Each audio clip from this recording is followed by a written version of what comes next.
worst drought in living memory. Threatens the world's olive oil supply. That's me. I use olive oil all the time. I do use the olive oil. Okay, Waffle House Brawl, Santos lies more. It looks like those notifications are going out. I'm just going to look on my phone really quick. I got mine. And I got mine. 1, 2, 3, 4 notifications deleted. Fantastic.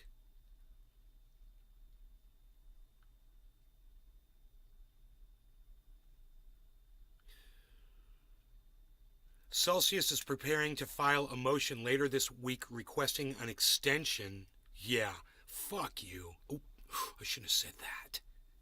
Gush. Gush, I wish I could take that back. Let's see. Let's see if more notifications go out. Oh boy, I messed that up.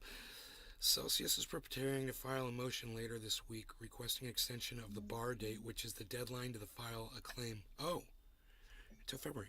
Oh, well, that's nice. My bad. I didn't mean what I said then. They're actually making it easier for their customers. Our goal is to provide account holders with additional time to file any proofs of claim. That's great. That's great. Wow, thank you.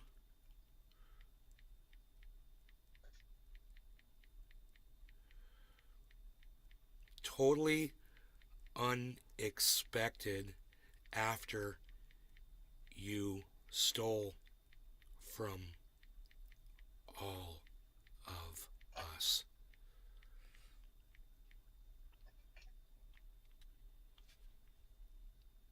I said, wow, thank you. Totally unexpected after you stole from all of us. Because you're thieves. Roger, Josh G, hello. Let's refresh that rumble. Whoa, look at all those rumblers. Hey, guys. Look at all of you. Hello, and we are almost in double digits right off the bat. So we got some news stories to cover quickly and just get them out of the way. The order of the title, we'll just go down through that. So the title is Waffle House Brawl. There was a Waffle House Brawl. And you guys may have heard about that. The video went viral, so I figured I'd cover it. People were throwing chairs, getting crazy in the Waffle House, and some woman was like catching the chairs like a ninja. So I don't know. I don't think we have to show the video. I haven't even seen it myself. I'm not really that interested in it. Not really interested in seeing a bunch of people act like, act subhuman. So, if they got your order wrong at Waffle House, here's an idea. Hey, get over it. Maybe order something else or go to another restaurant. Don't pick up chairs and start hurling them at the staff. Jeff Lund is here. Yes. Okay, great. Let's see. Where are we at here? Where are we at? Are we in the double digits yet? Did we make the double digits? We are in the double digits. Hey, look at us. That's good. That's good. Yes, double digits. Holly! Hello, Holly. Why isn't the chat reading back? Oh, that's right. I turned it off yesterday. I turned off the chat read back, so it might just be up to me. I'm not going to have the read back anymore, I think. So, that way, if anybody comes in and says anything inappropriate, it doesn't get spoken out on my channel. Because yesterday, somebody from Twitch literally came in to my live stream and started explaining how to make something that you're not allowed to talk about making on the internet. And I started talking over the top of it so people couldn't hear it, and I blocked it and got it off the screen and blocked that guy. But at the same time, I don't want to have to be like if I get up to go to the bathroom or take my dog outside, I don't want to have to worry about it. So we might just turn the chat read off, because it's fun, but at the same time, there's just too many what's out there. So insert your favorite curse word there. Time to pause. Oh God, this Dr. John Campbell, he's such an idiot. He's such a moron. I looked into a few things this morning. I don't really want to talk about that stuff. What else do I want to talk about? I don't want to really say much of anything, actually. We'll just go through the news stories. What was after the people behaving badly? It was Santos lies more. Yeah, so they caught Santos with even more lies. That guy that's already been elected as a you won't share the truth. Tyler Martin. Tyler Martin, I blocked you from my live stream before. I have no problem blocking you again right now. It's just going to take me a second to do it. But I'll go ahead and I'll give you a second if you want. And you think you got some truth that I'm not sharing, go right ahead, because that's all I ever talk about on here is the truth. So if you've got something that you don't think I'm being honest about, go ahead, Tyler Martin. What do you mean I don't share the truth? Go ahead. Floor is yours. Open up your fat mouth and let us all know what you're trying to say. All right? All right, you little pansy bitch? Kind of curious what you got. Let me know. All right?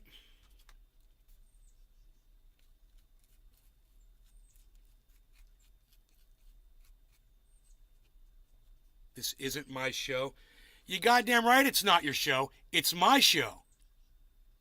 So, if you got something you want me to say, go ahead and say it.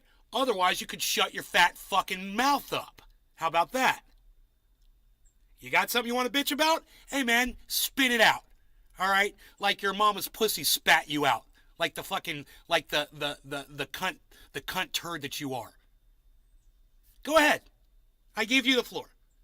Let me know what's on your mind, buddy. Since I won't share the truth. Go ahead. I like that cunt turd. I just came up with that one. Do you guys like that? Good. That's a good one. Yeah. You're a cunt turd. Cunt turd. Mm-hmm. I come up with fantastic names. Fantastic names.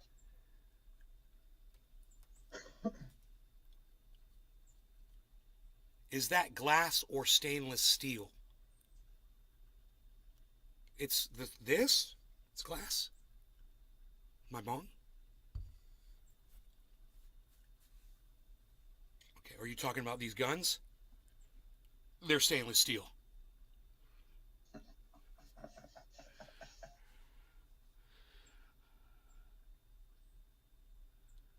$22 away from 1,222. That's our number. Maybe we'll get up there with Ethereum today. Okay, I guess Tyler Martin pushed out like we knew he would. What you got, Harles? What you got, Harles? Did you step on a piece of glass? Be careful.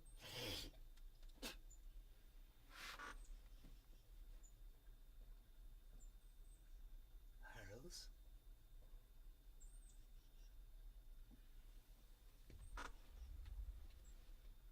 Holly's like, ha. She likes the muscles, the stainless steel muscles. I'm like a T3000. I'm like a T3000 Terminator issue. Here's a seed. Here's another seed. Hello. Whoa. One. Finally seeing the seeds in here. I knew if I did this I would see some seeds. I dropped that one. Hold, please. Two. There's two seeds. Great. There's a third one right here. But this one is an undeveloped seed. It's white. That one probably won't sprout.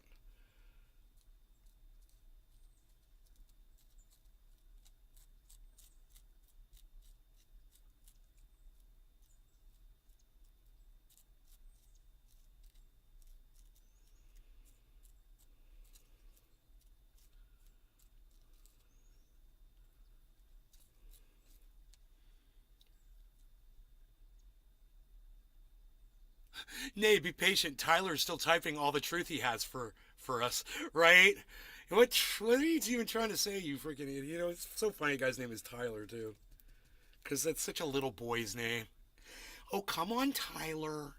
Come on, Tyler.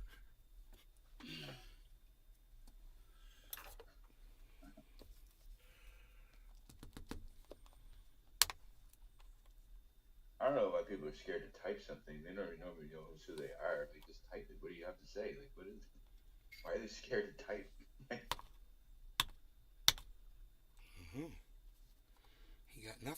I guess, dude, maybe I got him with that cunt turd, and it just got him so upset. I think Couldn't even fucking I think type. He got so upset, his fingers started shaking. He had to shut off his computer and go cry in the corner. imagine people like that. Like, how would they do it? Like a confrontation in real life. Like these people have never had a confrontation. No, no, they couldn't handle a confrontation in real life. You know, I can just imagine. I wouldn't mind cleaning that out, but I think I'll survive. Let's put these seeds, though. I want to put these seeds in with the other seeds, man. Put these seeds in with the other seeds, man. I got lots of seeds, man. God, there's got to be close to 50 in there.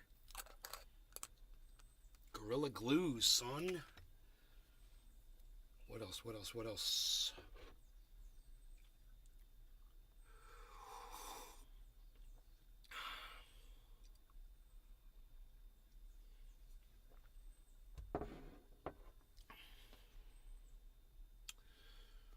Wow, man, Rumble went down to 1 viewer? What happened on Rumble? Was it because I said Santos is a liar? And all you Republicans got all cunted up? Okay, whatever. Come on, Republicans. Come on back. Come on back to the show, all you little Republicans. Come on. Cunt on back to the show.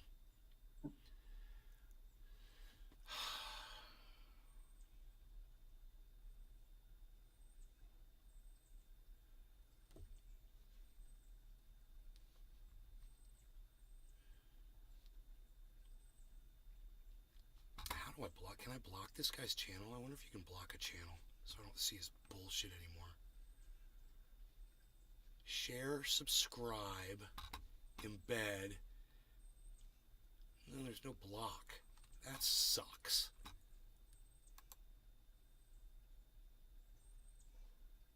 That's too bad.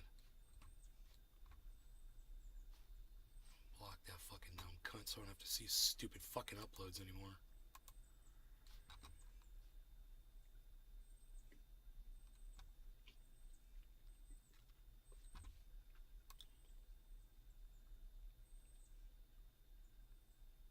One person watching on Rumble. Dude, we had like 6 or 7 people in there. Now it's 1. All right. Well, I guess I will start packing this bowl.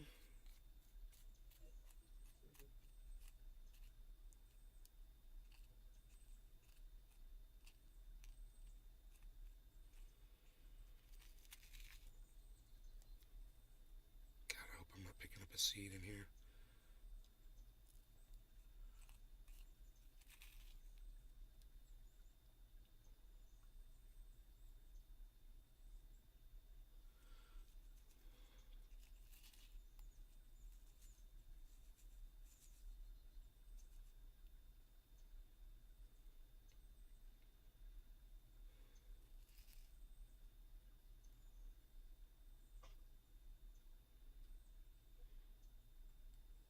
Okay. I think we're good.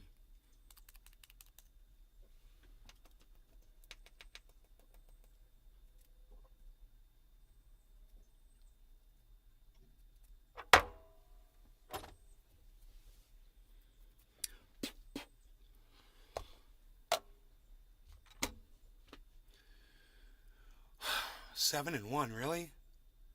Huh. Okay. This is what we'll do. We're going to take a little break. All right? And I'll be back in less than 2 minutes. Everybody just chill out since there's 8 people watching total. Maybe more people show up. We give it a little time.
weasel's laying in the sun. All right, so. Yeah. Worst drought in living memory threatens the world's olive oil supply. Okay.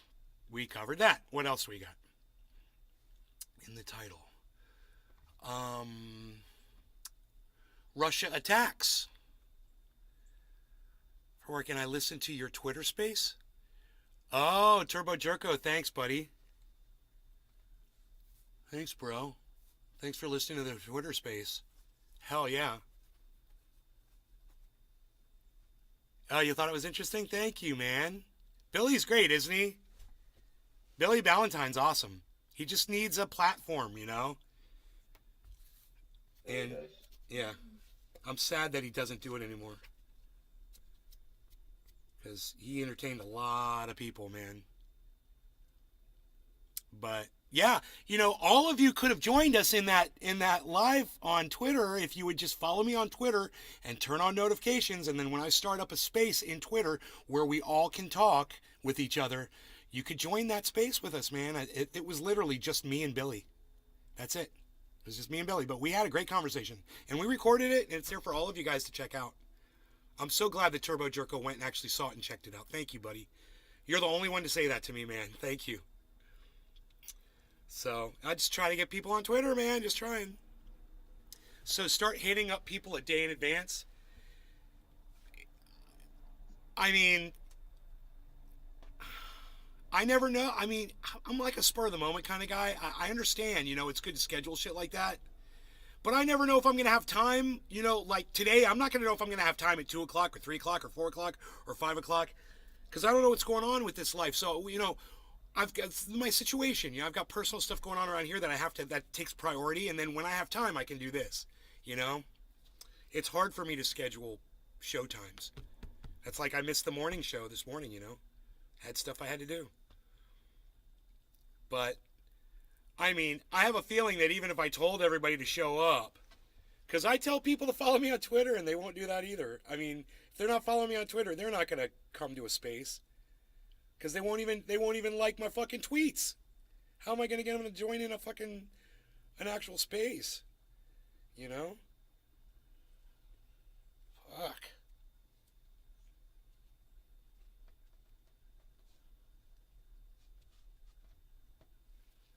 I got all this packed though, so I'm ready. I'm really not in a great mood right now because I'm just not feeling very supported. So I'm sorry, guys. I'm a little upset right now. When I realize no one shows up when we do shit like that. Oh, space chat at this time. Then when you start the space, they all get a reminder. Well, if they're following me on Twitter with notifications on their phone, they don't, bro. They don't. I don't have people following me closely on Twitter. You know, Jiminy does, Cyber Reload does, Nick Brown does. So I mean, I don't know why they don't just, you know, it's simple. I didn't have a Twitter account till I followed you. I know I did, but I had to react. They don't do it because they don't want to. That's why, Jiminy. They don't do it because they don't want to. If they wanted to do it, they would go and do it. You know, it says a lot about my audience, and my mother has pointed out to me in the past, you know, if these people really did love you and support you, they would show that. Yep. They do something. Actions speak louder than words and all that. Yeah. I bet you I could put a title that said, you know, something really bad happened to me, you know, something, you know, whatever. But I bet you everybody would show up just to, you know, to roll around in my anguish, you know, just to soak it all up. Yep. You need to see the Waffle House Brawl. Okay, I haven't even seen that yet. Okay, we'll find it.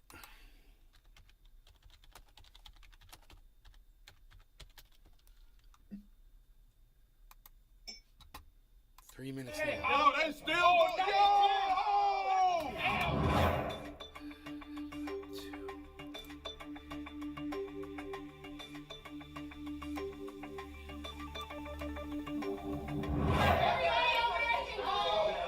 Bro, what the? Okay, let's just start, of course. You know what I'm going to say. Some idiot doesn't know how to turn their phone sideways when they're making a fucking video on their cell phone. Wow, you're an idiot. Turn your phone sideways. That's the first problem I have with this video already. Turn your phone sideways, get the whole picture in there, fucking Mr. Goddamn Profile Shot. What are you doing? What do they call that? Yeah, profile. Profile? It's landscape. You're supposed to be in landscape. What are you doing? And here's another thing. Why does your fucking phone have to be sideways to go landscape? Why can't you just press a button? Why can't you film landscape while the phone is upright? You know, what kind of a re-engineer thought that up? Oh, you gotta turn the phone to film it this way. Why? Why? Why not just have a button? Landscape or portrait? Landscape or portrait? I want to hold the phone like this. I want to hold the phone like this, but I still want a wide shot. Why do I, it's the same lens, you fucking idiots. These are the morons that make our smartphones for us. Think about how dumb that is. Think about how dumb that is. Okay, it's good. It's good because, we haven't even gotten to the fight yet. We're just talking about some idiot that doesn't know how to take pictures with his fucking cell phone. Some fucking idiot. Let's get to this fight, though. Bro, hell no. Bro, I just want my waffle, bro. Oh, shit. You wildin', guys. Oh. These are drunk motherfuckers. You wildin'.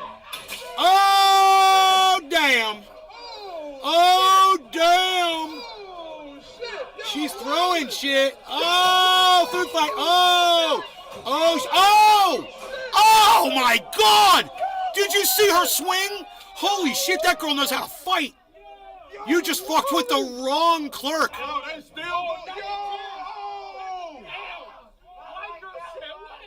Oh, my God. That guy said, white girl can fight. Oh, my God, bro. White girl can fight. Oh, yeah. Look at her. Say, bring it on. Bring it on. Throw that stupid chair at me. Oh, I love this girl. Hey, get over this counter and you're going to jail. Get out the store. This is another fight. This is another Waffle House fight. Dude, they're going to take over the UFC, bro. Hey, get out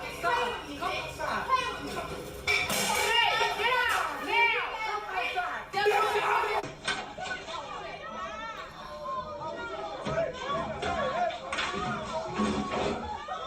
Like that girl's trying to wreck the store, man. Oh, they threw the shit back at her. Pick it back up, throw it back at her. Oh, this is great. This is phenomenal. Dude, they got deep fryer grease back there. I wouldn't be fucking with them, bro. If they pick up a cup of hot grease and throw it on you, you are done. Oh my God. There's deep fryers back there. You're going to jail, bitch. They're showing all these fights that happen in the stores now. She's getting upset in a McDonald's.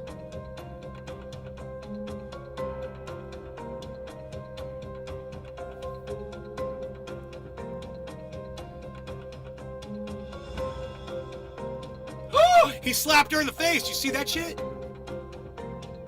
Oh, shit. Don't slap her. She gonna come get you now. This guy's trying to keep his mask on his face. This old guy. He's trying to protect the restaurant.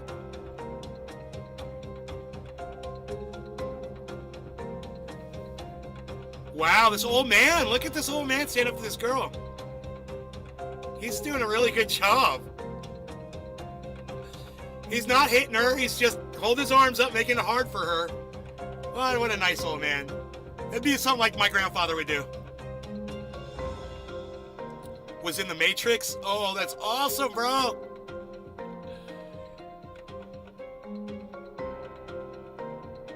I love that girl. She was all like, throw that chair at me, bitch. Throw it at me. I'm going to beat your ass. I know how to swing.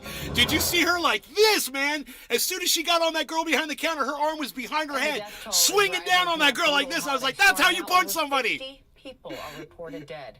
Nearly 30 of those You use the power of inertia and gravity. She was using all of the world's powers at her fingertips to beat that girl. I was like, yes. Just like the dude who dragged that guy over the escalator rail and threw him down on his back. That was awesome. He did it with one arm. he just picked up that scrawny little bitch and just threw him down. And the guy's like, dude, I'm making a video. And he's like, oh, okay. It's like, you just made me famous, bitch. Everyone was like, dude, when that guy told you he was making a video, you should have just kept beating his ass. Who cares what the reason was you touched my girl? You touched my girl, bro. You're going to get beat up. You just gave me a license to fucking destroy your face. So, somebody hits you, you get to hit them back. Isn't it great? Somebody touches you, you get to hit them back. Welcome to America. That's the way it should be, too. The quickest way to deter people from acting like morons is to treat them like the moron they are as soon as they do it. As soon as they do something, boom, it's like Pavlov, boom, electric shock therapy, boom, as soon as you do something wrong. Somebody's going to smack you in your face. Somebody's going to slap you. Somebody's going to throw you on the ground. Somebody's going to knock you the fuck out, whatever it is. Boy, that's how you teach people. And let us fight these motherfuckers, Let us throw them down and fucking break their faces. And then maybe some other little cunt that's watching a TikTok video, he'll think twice before he pulls his cell phone out and tries to touch some girl on her face, Love it. Love it. Keep it coming. Definitely.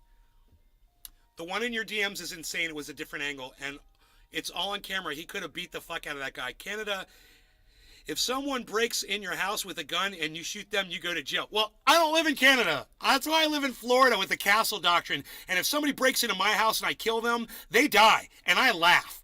That's it. Welcome to Florida. Don't break into my house. I've got big bullets in my gun.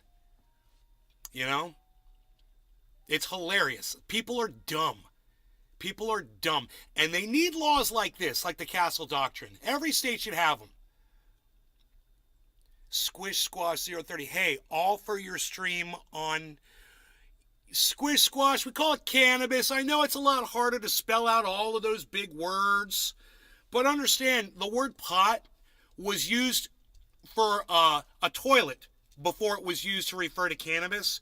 So, it's disgusting. I took a shit on the pot today, then I wiped my ass. I threw the paper with my shit on it in the pot, and then I flushed the pot. Right? I'm going to smoke some cannabis. Can we do that? Do you see the difference there? Do you understand now why that word is used to put cannabis down? Because it's a negative term. You shit into a pot, right? Is that fair? Squish Squash 030, let me know. I know that might be a little too much. That might be a lot of information for you to process before you get your bong hit in, but I implore you, grab your bong and smoke along. Am I going to smoke that crap? Yeah, I'm going to smoke it right now. Yeah, crap, right? Old timers called it weed, and I hated that shit. Yeah, I know, because weed means a useless plant. All of these little cool terms people think they're using, all of these terms end up just, working against us. If they're negative terms, they put cannabis down. Even the word marijuana is a racist term, and you shouldn't use it. I called, some people that I was talking to some people about it, and they use that word, the word marijuana, and I'm just like, wow, you guys are just so fucking ignorant. You're racists, and you don't even realize it. Here, let's get this off the screen. So, we covered the fight, which was hilarious. What else do we got? That was it. That was the whole title, man. We got it all. We got all the news covered today. Great. So now we can smoke. And let me close this window behind me. God, it sounds like you've been waiting or something. You've been waiting to smoke, buddy? I've had a joint in my mouth for about 10 minutes. No law regarding... Dude, thank God you went live. I sunk down to going to work. Break time.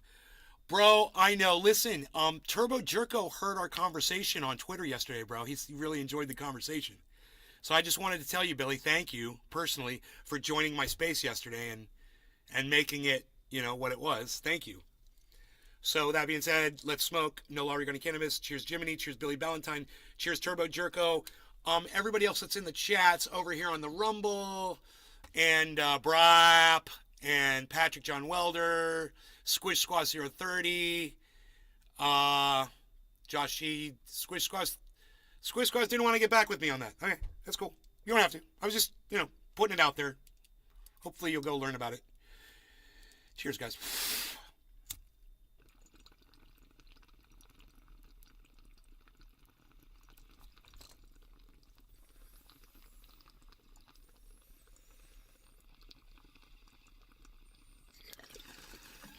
Oh, I can't believe how smooth that shake was. Smooth. Oh, and funky tasting. Oh my God, that tastes so good. Before I even exhaled it, I tasted it.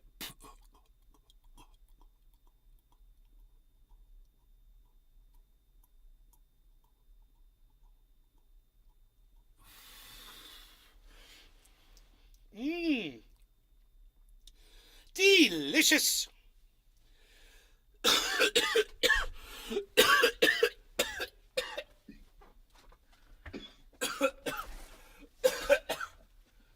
Oh no, somebody knocked my avocado over. Why? I'm sweating profusely now. This is usually when I grab the camera and show you the sweat coming off of my head. But I'm gonna turn this fan on. I'm dying. Oh my God.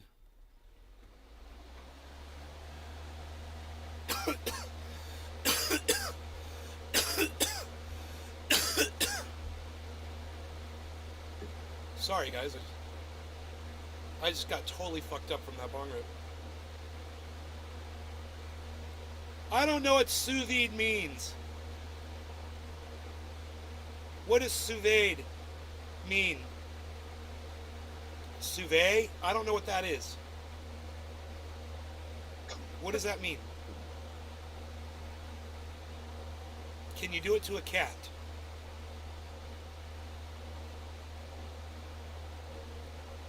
Because I got one right here. Dude, I had a full body sweat from that hit. It was amazing, man. Everywhere. My whole body. All the way down to my toes.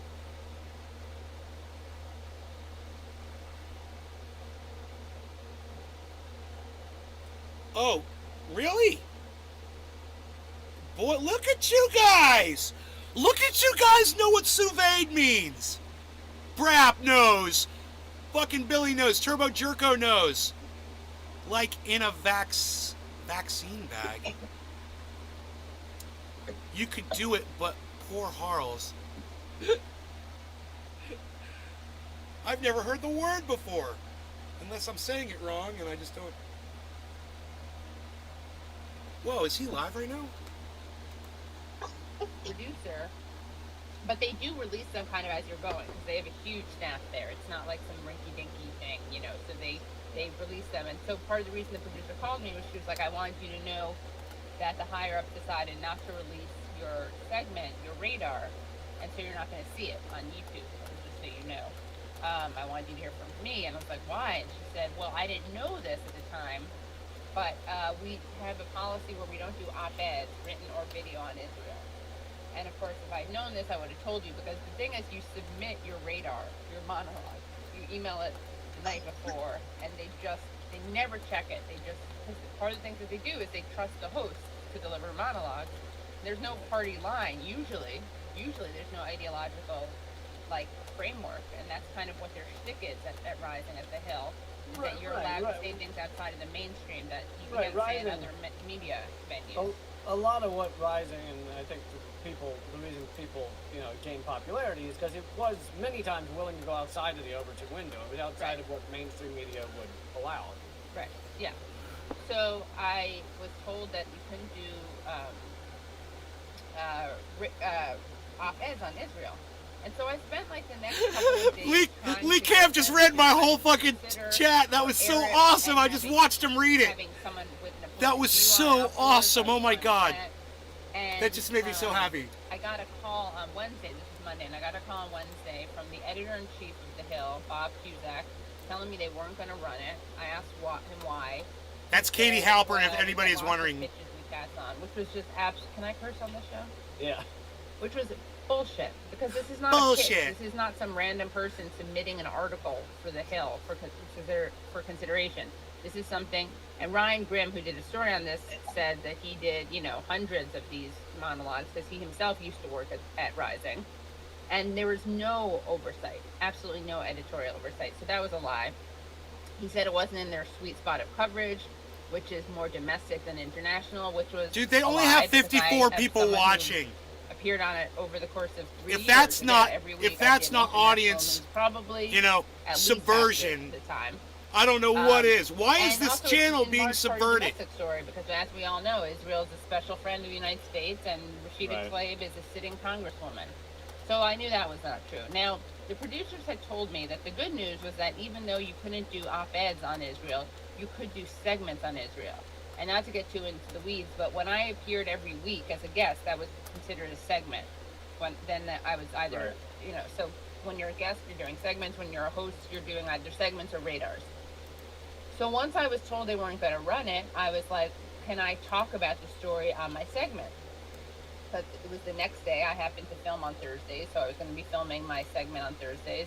And that's when the producer said, you should have gotten an email from Sarah.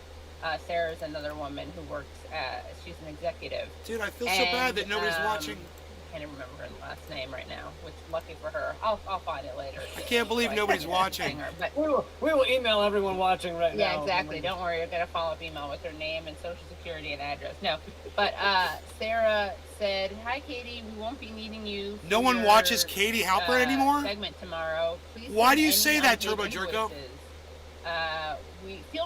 Feel free to send any unpaid invoices. There's a word for that I'm not going to use on TV or anywhere, but because I don't want to get my feminist bona fides taken away from me. But it was a word with the word Y at the end of it.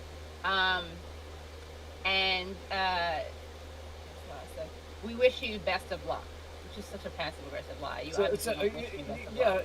It's a passive-aggressive saying, like, we wish you well, goodbye. Yeah, exactly, yeah. So that was it. And what I did, though, was I was like, I had reached out to Breakthrough News and Rania Khalek because not to do an expose and burn them down, but I thought, like, well, if they're not going to let me do my radar there, my monologue there, it's a good monologue, it's well-researched, so I'll do it with Breakthrough News, and then I'll talk about the story on Rising. The story being the Rashida Tlaib thing, the story not being how they censored me. But then once they did that, I was like, all right, fuck it. So we did the monologue, and at the top of the monologue, I say this is a monologue I recorded for The Hill, which was, you know, then they censored, and then I was fired over it, and that did pretty well.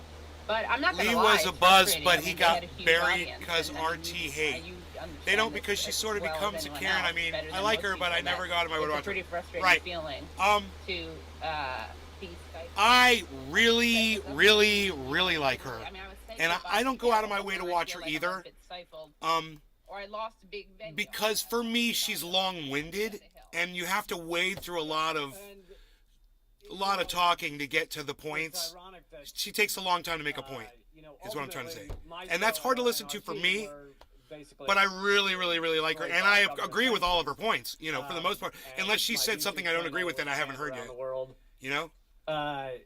But I But was never censored there, and I was we never, agree I never on dealt most with things, what, and it makes exactly it what worth you're my talking while to about, check her although out, it you know, seems when a I little more can, rare for Rising sure. than like MSNBC or something, where they Right. would, of course, vet every word you say.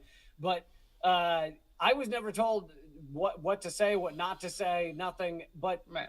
at many of these other outlets, and especially mainstream media, that type of censorship is constant. Right. I think it's more insidious in some ways at a place like The Hill because they pride themselves on it. So when you're watching it, you really have the idea. Like most people who are at all critical of the media in general understand that all establishment media, all mainstream media censors, whether it's overt or, you know, Crystal Ball talks about this, how she wrote a monologue, wrote a monologue about Hillary Clinton, and it got so fact-checked and there was so much pushback on it that she says this herself, like it was just easier not to do that anymore.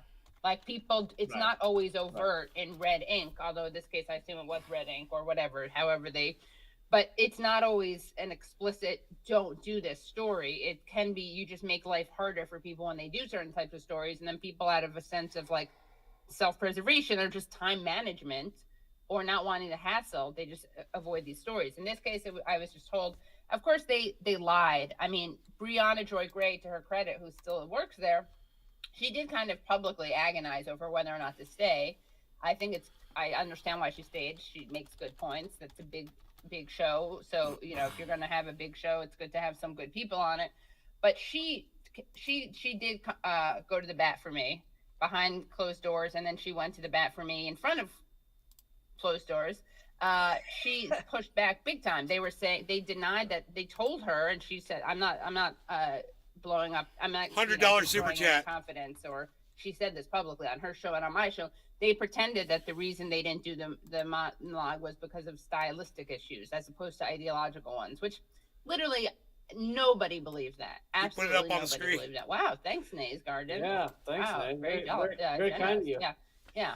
By the way, patreon.com/the Katie Helper Show, just so you know. Or youtube.com/the Katie Helper Show. No, but I'm very glad that you're supporting Lee, because Lee definitely deserves support. And we had you on like right after RT got shut off.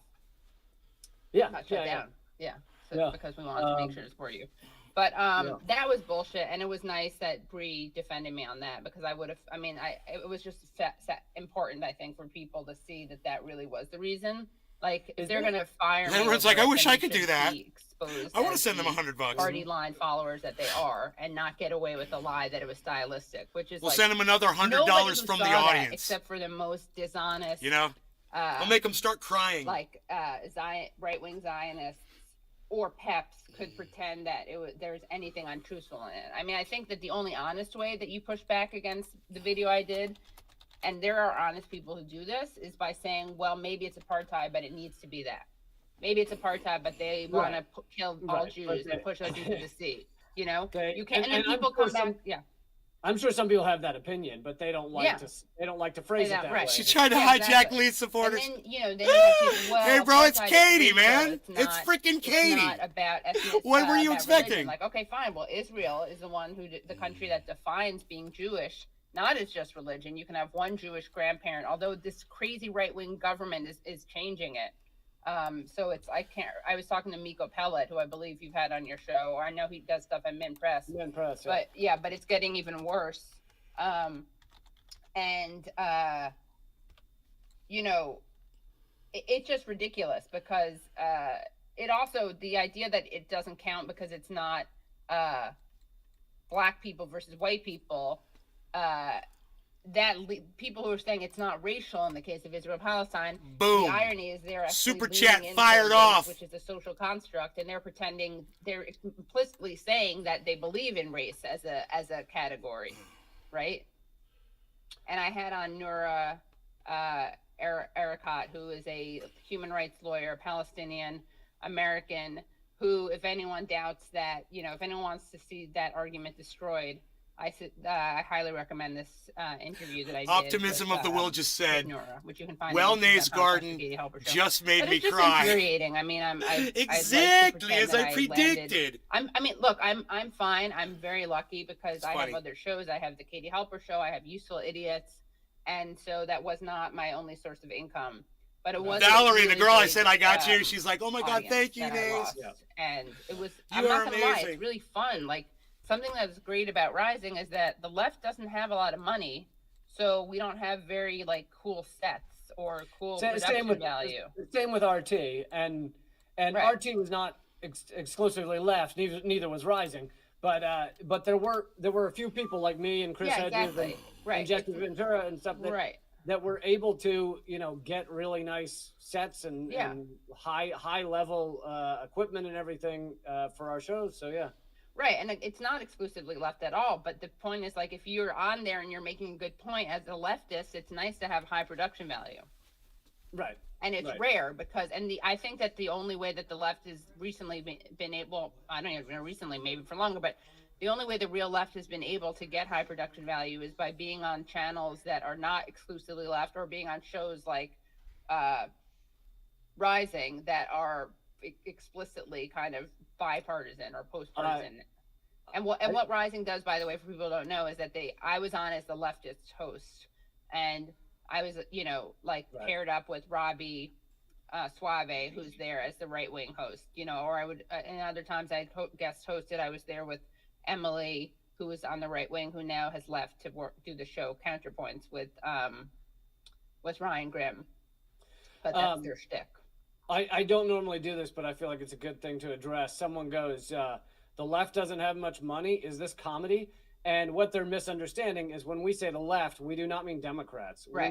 We mean real, actual left wing. Yeah, we mean people who criticize the war machine. We mean people who criticize Democrats. I mean, this is an important point. I am glad you highlighted this because the term left can be a catch-all, and certainly sometimes we'll kind of like say, I mean, this is an important point precisely because the Republicans and Democrats don't represent the right and the left. They represent the right and the center right. Mm-hmm. And it's a myth that we have these two parts of the political spectrum. But yeah, MSNBC may proclaim to be left, although I don't know how much they can do that when they have a George W. Administration to MSNBC pipeline that they run. I mean, literally, they have so many people who worked for Bush, or it's basically an RNC to MSNBC pipeline. They have that guy Stephen Schmidt who worked for McCain. They have William Kristol, a major neocon, a major architect of the Iraq War.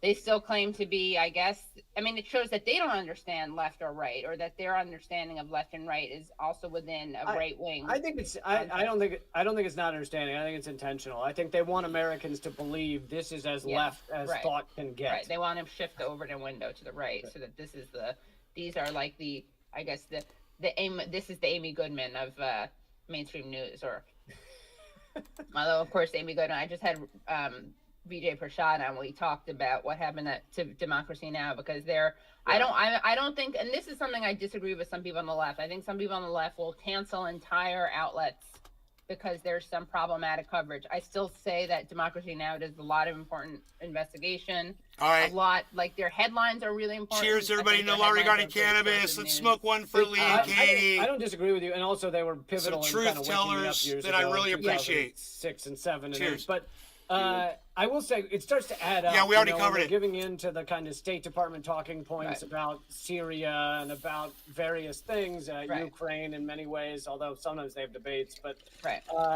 you start to eventually. We're going to cover it again. I had to stop watching eventually because I was like, well, when a third of it I know is factually incorrect, I don't know how much I can trust the other stuff. So. Right. So we did a thing, I think it's Patreon only, with VJ, where he kind of tries to figure out what happened there because he's been on the show. But, you know, they have this guy, Adrian Zen on, who's German, who's like, apparently, I have to look into this, but I didn't know they had him on. He's an evangelical German who's like the main researcher on the so-called genocide against Uyghurs. And he has said, quote unquote, that Jews will burn in a fiery furnace upon death or the end times or whatever. Yeah. And his goal in life is to stop communism. And it's like the idea that this guy is ever taken literally or seriously anyway is bizarre. Yeah, well, I hope he's not taken literally because that really sucks for us when the end times come, Lee. Yeah. We're screwed. Although, is your mom, I don't even know, is your mom's side of the family Jewish or your dad's side? Mom's side. Okay, so you do count. So I'm official. You're official. Yeah, you're legit. Of course, just so people know, that's a religious definition of Jewishness. Right. It's not one. You know, Judah Friedlander has this funny joke because Judah Friedlander is half Jewish.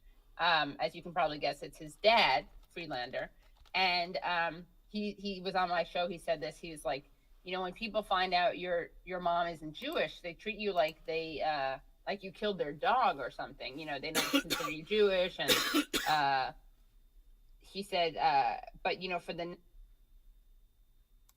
Nazis, being Jewish just meant having one Jewish grandparent. So in some ways, Hitler was more accepting of Jews than other Jews.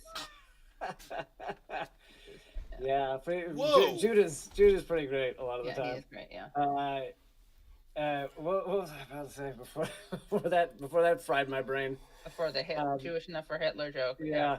Well, I was going to ask earlier.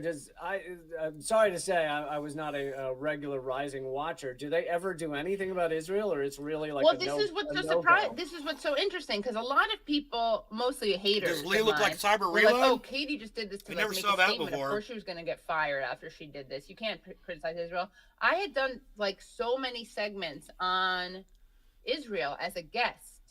And she got fired, bro. It was a big deal. This was like a month ago. Honest Reporting, which is an ironic. What is that? October 21st. They are just 2 months merchants. ago. They're merchants of smearing. Oh, they try to get people fired.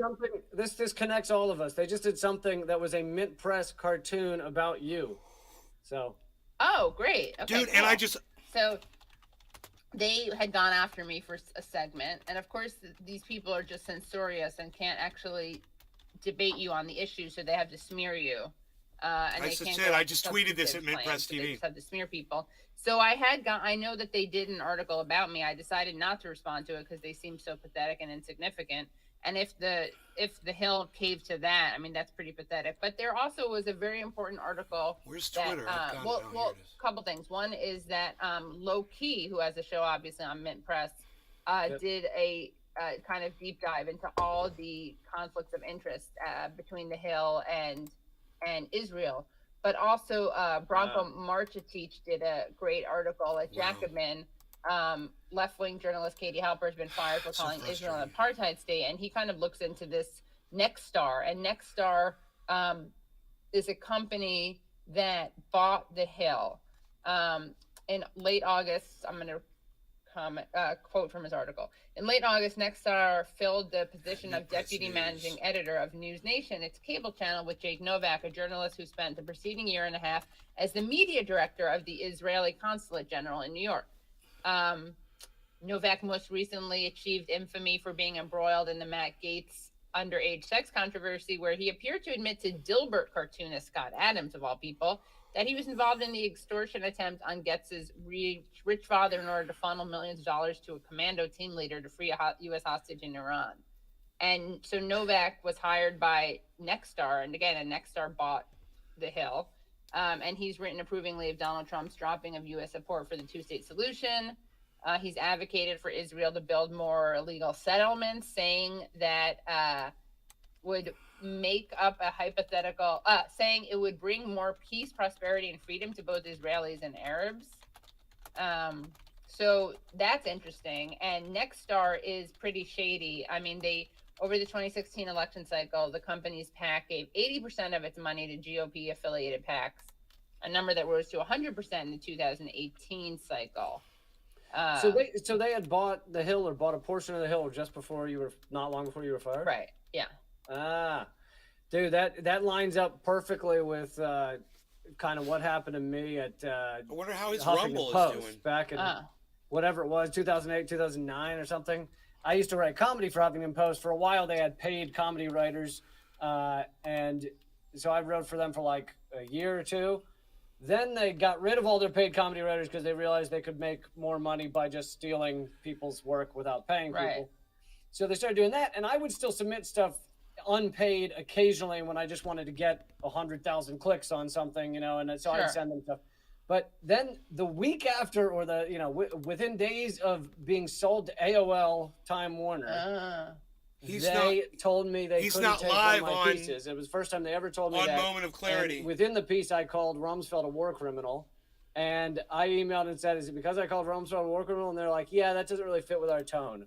Wow. And it was immediately after AOL bought them. Wow, yeah. There you go. Which, if you can't call Rumsfeld a war criminal, what? I know. You're just literally... I mean, that's just facts. That's not an op-ed. That's not subjective. Yeah. So in a more general sense, outside of just your experience, do you feel the conversation about Israel is opening up nationally, internationally? Like you're hearing the words apartheid state thrown around more than 10 years ago, that kind of stuff? Yeah, I mean, I do, and that's what's interesting. It's kind of the Overton window almost has shifted. There's a lot more people talk. A lot more is now. A lot. It is. I mean, I think what you just played is right, that it's harder and harder to pretend you're progressive and not be critical of Israel. Now that's reflected on the ground, and you do have some people on MSNBC, Mehdi Hassan, who I don't always agree with, but he's very good on this issue. You do see some of that trickling up, I guess, into mainstream media, but mostly you see this on the ground, and it's not reflected in the government. It's reflected among some people, like Rashida Tlaib. I mean, AOC did this weird thing where she voted present for the Iron Dome and was crying. I think she got politically threatened probably by Mama Bear. Let me turn this There were probably a lot of angry right-wing Zionists who were also mad at her. I don't really understand what happened there. She has a That was very kind of penetrating weird voice. moment. But you know, I think Ilhan Omar, of course, has been critical. And she got. I went on Fox News like you did when you slammed Fox News. I went on Fox News to defend Ilhan Omar. So I said, what show was this? Laura Ingram's. It was great. I clipped it and it did really well actually. So that got a lot of attention because you had these people trying to explain to me what anti-Semitism was. And you know, one of the Just explain. Yeah, explain. Yeah. Goy is discriminatory. And, it's a which is discriminatory just so funny word. because one of the guys who was Matt Schlapp, I believe is his name, and he's some like right-wing Christian who, of course, wants. Well, he may be Catholic actually, in which case he may not expect all of us to go back to Israel and burn in eternity. Although there are 400 of us or something who get out. 400 of us, yeah. Is that just the richest ones, or? I don't know. I think it's maybe those are how many are allowed to accept Jesus Christ as our Lord and Savior. I'm not sure how it works, but there's a limited number of seats. That's if you have to buy Donald Trump's trading cards, and then probably, yeah, it may be NFT related, but you know, this guy was part of was affiliated with the Trump administration, and of course Trump famously said, you know, this guy is going to lecture me about anti-Semitism when Trump said that I'm sure there are fine people on both sides of Charlottesville. Mm-hmm. Right. Yeah. And I was like, why don't you? They should nuke Trump part of the earth. You know, why don't you condemn Trump for that? Why don't you speak out against that? It doesn't work like that, John. Anti-Semitism. He didn't really have anything to say about that. Yeah, but I like the way you think, I'm surprised, John. I like the way you think. But you know, it's like you're looking for another solution. That's good. You're thinking outside the box. I often get, which is you're probably a pretty smart guy. It seemed like a lot of people that are fans of mine, fans of yours, fans of Jimmy Dores, a few others, say why are we having to go to comedians for the truth? Right. Why have comedians? I mean, granted, it's only a handful of us, but you know, or a dozen or something. But why have comedians become these truth tellers in a way that you don't see coming from that many journalists, I guess? Right. I don't know. What do you think? I think that it's the system that comedians come up in. We don't come up in the way of I have to please the boss. So we're not generally, I mean, some are, but we're not generally thinking, well, what can I say that will be allowed, that will get me promoted at CNN or MSNBC, that will further me up that ladder. So I think that's part of it, the independent side. And then the other thing is just, I mean, as a comedian, and, you know, I started as a completely apolitical comedian, just Seinfeldian little observations. What's the deal? What's the deal with this? You kind of hyper analyze everything. And so I feel like when you set yourself on that path, I didn't know at the time, you hyper analyze everything, and then you start hyper analyzing the news, and then you start seeing all these cracks in everything that you thought was the norm, you know, MSNBC talking points and stuff, and it all falls apart. It's like a house of cards, and I don't know. So I feel like those are maybe the two bigger reasons. Yeah, you do start looking at, like, if you analyze things and you look at things with a critical eye, or you look at language, that's always kind of a fun thing to do. Or you just see the irony in things, or you see the comedy in things that, like, you know, but it's like you want to laugh instead of cry. I shared their video on and Twitter. To say things I shared it on Facebook. Hurt careers. I know you talked about how you didn't exactly know you were doing anything that was going to get you fired, but but I couldn't shut up right after. I'm going to give you guys the link to it in the chat right now. Here's a link. You guys can share this link around. See you on Thursday. There's the link. If everybody could just take that link and share it on all your social media right now, I'd appreciate it. When nobody else was doing it. Tara Reid, yeah, and I know you've had it's psychotic that these two have 79 people watching them. Yeah, I mean, it's fucking psychotic. After you got the ball rolling, I you know, then started interacting with her and have talked to her. But so many people were afraid to do that. I didn't know it at the time. I mean, I had to be educated on it. But so many people were afraid to do that because they were like, oh, this is a third rail. What's the deal with imperialism? Right, exactly, yeah. Yeah, there are a lot of things that are third rails that I think that I think maybe also it is that, like, once you third rails are willing to touch the third rail, it's an interesting conversation. Easier. But also, to be honest, let's talk about third rails. I feel like I sometimes have to be selective because I don't want to touch too. I It's touch like, the third rail. Katie, why do you come on my show to talk about third rails? Hey, Yeah. Katie, will you come on my podcast and You're talk about trying not third to grab rails too many too? Third rails. I don't have enough arms. Yeah. What? I don't think I've ever asked you this. What comedians? Why are you threatening me, Katie?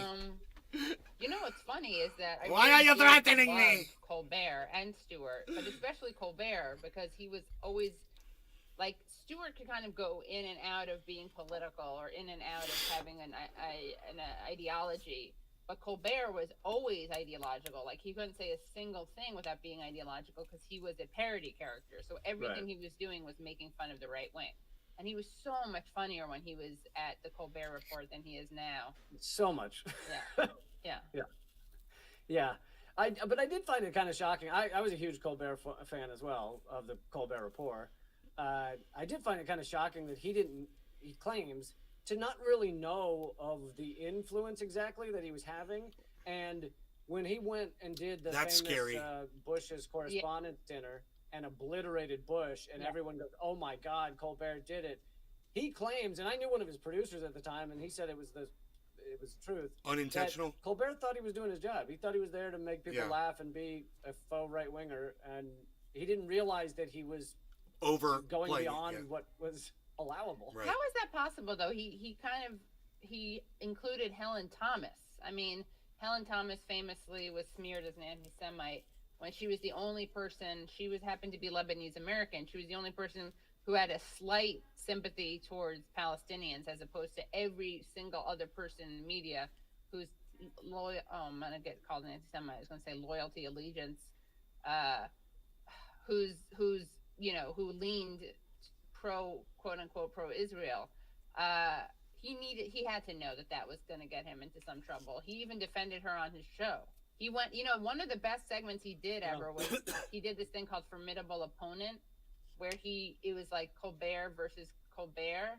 And he talked about the flotilla, and it was really funny and really informative. And he had Michael Oren on, the American ambassador to Israel, and he went after him for the blockade on Gaza and talked about, so wait, let me get this right. So lettuce is dangerous, cardamom is dangerous, all these things that were on their list, cinnamon, whatever. It was very, very, very courageous. And I do think he had some kind of just basic decency. And if you have basic decency, you do see how ridiculous the Israeli government is. I mean, just like you see how ridiculous the U.S. government is when you have that. But I want to point out something, which is that, people... Hey, low stress, let's do a bong rip. No law regarding cannabis, everybody cheers. Loyalty is actually one that's peddled by people who claim to battle anti-Semitism, like AIPAC and the ADL. They're the ones who suggest that Jews are a monolith and Jews all blindly support Israel. They wouldn't say blindly, but Jews all support Israel. They're the ones who conflate anti-Zionism with anti-Semitism. And that's really based on the anti-Semitic idea that all Jews have one position on Israel. I mean, it's just so ironic that this is an anti-Semitic trope that they accuse, Ilhan Omar of spreading. She doesn't think that about American Jews. She doesn't think that we're mostly loyal to Israel. She used a word once that, and of course, most Zionists are Christian. That's another thing, which is ironic. Well, and calling you or me anti-Semitic for criticizing Israel, or really do we anyone, feel like Zionism really has a new definition now? It actually creates more of it, or creates a window where more of it can exist, because the word stops meaning. Right, trivializes it. Yeah, exactly. Thrown around against Jeremy Corbyn, just used as a weapon. Right, and then when there is actual anti-Semitism, it's harder to take those allegations seriously, because all these things that are not anti-Semitism are called anti-Semitism, and there is real anti-Semitism. And Ali Abu Nima from Lifetime talks about this, how I mean, since we're talking third rail, anti-defamation, so they try to both sides anti-Semitism. So they say, well, on the right we have people who are shooting up synagogues, but on the left we have people who support BDS. It's like, are you fucking kidding me? That's anti-Semitism, supporting BDS, supporting a non-violent boycott, divest, sanction of Israel.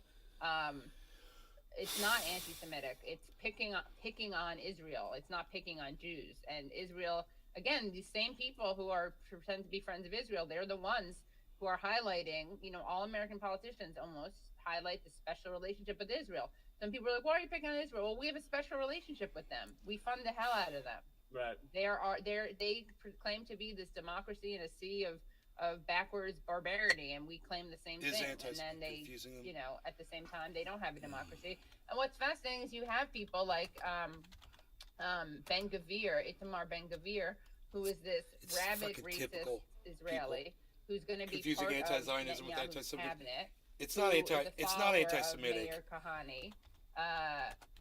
He is, who was a rabid right-wing anti-Muslim terrorist, basically. You have one of his spokesmen said to an NBC reporter. The NBC reporter was commenting on some of their basically, proposed ethnic cleansing plans, and said, "Is this really democracy?" And this guy says, "Well, Israel wasn't really founded as a democracy. It was first and foremost founded as a Jewish state." And you can't. He's saying the quiet part out loud. Right. Would it be worthwhile to talk about the IHRA definition? I mean, it is on the flag. That is true. What is right? And that's anti-Semitism? another interesting thing is that Israel really prides itself in being this secular, enlightened state, and yet you can't even get married without an Orthodox rabbi. Oh, really? Yeah, and you can't convert. You have to have an Orthodox conversion. And they really, talking about both sides in it and having it both ways, they really do like to do that. Yeah. So I wanted to go back a little. You and I both were, back when we used to do Laughing Liberally and stuff, you and I both were very supportive of Obama's 2008 campaign, and it really, for me, that was the final wake-up call, was seeing how he behaved and that he was no different. Right. And I was younger then. Right. Seeing that he was no different, he wasn't going to actually serve the people. He was dropping as many bombs as Bush did, and destroying the environment equivalently and everything. And so I'm wondering what your wake up process was, to see that these two parties are not really two parties. I mean, you may have some outliers. There are some outliers, but for the most part, they agree on 80 to 90% of our nation. Yeah. I mean, I think I was always left, like more left. I just didn't see a viable left, and people are going to probably shit on me for this. Well, there's Occupy Wall Street, which I feel like you were actually fairly involved with. Occupy Wall Street I supported, but it didn't resonate with me, if that makes sense. What really resonated with me was Bernie Sanders. Because you don't like sleeping bags. I don't like sleeping bags, actually. I don't like camping. So it was only going to go so far for me. And I don't love drum circles either. But Bernie Sanders, I think, was just a wake-up call to how it exposed so many. Well, there were a couple things. One is that we got Obama as president. And to be fair, I never thought he would be amazing. I thought he'd be better than he was, though. Yeah. And I was never that excited about him, though. I actually really didn't like his purple America, blue state, red state, purple America shit. And because he didn't make it post-partisan, it was kind of about meeting in the middle is how I saw it. And, of course, he did basically do that, trying to be as centrist as possible. And, of course, he undermined the anti-war movement because we had Obama. We didn't have to worry about it. And I spent and there was so much racism towards him also, so he became a more sympathetic figure. Right. And he made it, as with Clinton, he made it normal for Democrats as well as Republicans but made it normal for Democrats to be just endless war, environmental, big oil destruction, big oil, environmental destruction. He made all that normal for Democrats. Now, Clinton did as well. But. Right. We can't deny. We have to give Clinton credit for being a real trailblazer. But I think with Bernie, what happened was all these people who claim to be like me, who claim to be leftists, but okay, we live in this two-party system, and of course, if we had a better option, we'd line up behind that option and support that option. when we had Bernie and when he was viable and when we realized how popular Medicare for All was, and that it was a fringe issue only among elites and among media elites, which is what made it seem like a fringe issue in the first place. When people didn't line up behind him or rally around him or whatever you want to say, it was like, oh, these people are absolutely. I would tell Katie, hey, when you're making points, keep it to the length of a tweet. And that every point that you want to make, because you can write a tweet. You know how to do that? Bernie, and you were more critical of him. That's what I tell her. That's how you should do it on a podcast too. Although I don't really think it's not that I don't think I was. I don't really think that if I was really thinking about what I'm trying to think about, but I was thinking, and then I was thinking it. I was done with him at that point, but my thoughts were like thinking. I was like thinking my thoughts. You know, I wasn't endorsing just to anyone, say what I'm going to be saying when I'm thinking what I say is going to be said. And I'm thinking about that. This will be rigged against him. What I'm going to say. I know enough about the system. I know enough about these primaries that, and I calculated.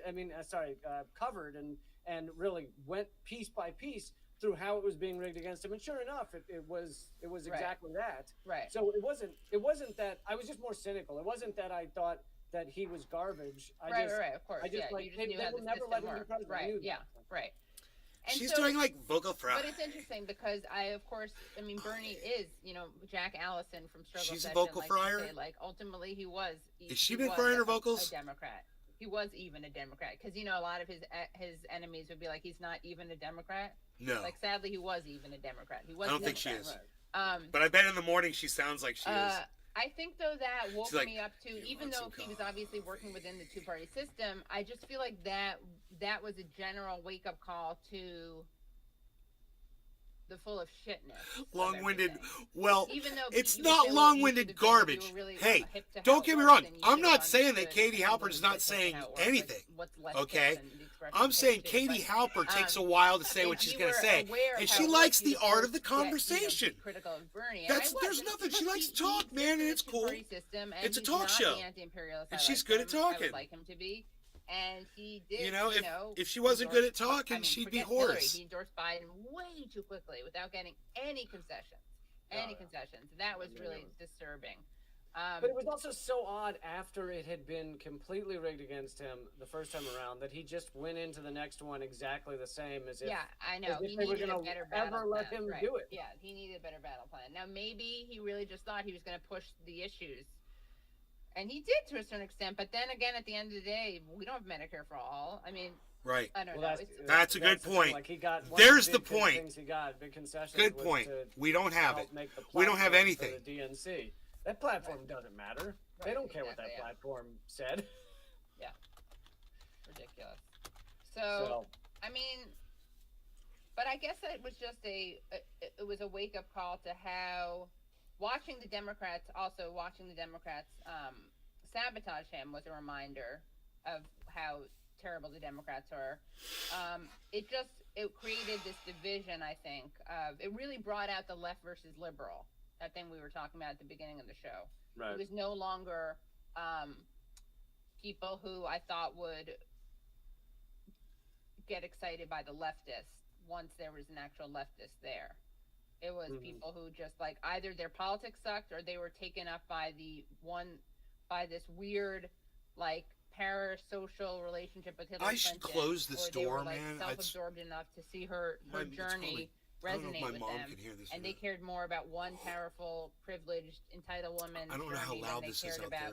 She just has a very less powerful women. Mid-range voice. Bernie Sanders probably was gets someone through. whose policies were good for women. I mean, he was less of a hawk than Hillary Clinton.